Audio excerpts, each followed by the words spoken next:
Welcome to Let Me Fix This. Enjoy the video. You need admin access.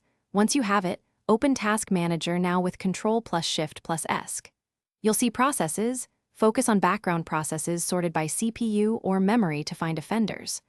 Right away, click the header to sort, then select an app and use End Task to stop it temporarily. This is the first actionable step because it reveals immediate resource hogs and gives you a safe way to test which stops cause no harm to your workflow. Once done with Task Manager, switch to the Startup tab and disable apps that don't need to run at boot. This prevents background launches. Next, press Win plus R type services. MSC and press Enter. Find non-critical services, right-click Properties, then set Startup type to Manual or Disabled. Make sure you know the service purpose first.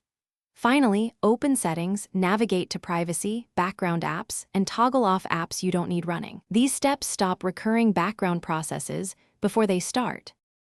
For final cleanup, open Resource Monitor to trace which process holds network or disk handles. This helps identify hidden background tasks. Use msconfig for selective startup if you suspect configuration conflicts. Always create a restore point before changes. If a program resists termination, reboot into safe mode to remove or uninstall it. Troubleshooting tip. If stopping a process breaks functionality, restore the previous setting or use System Restore. This prevents lasting system damage and quickly undoes the change. Thanks for watching. If you found this helpful, don't forget to like and subscribe.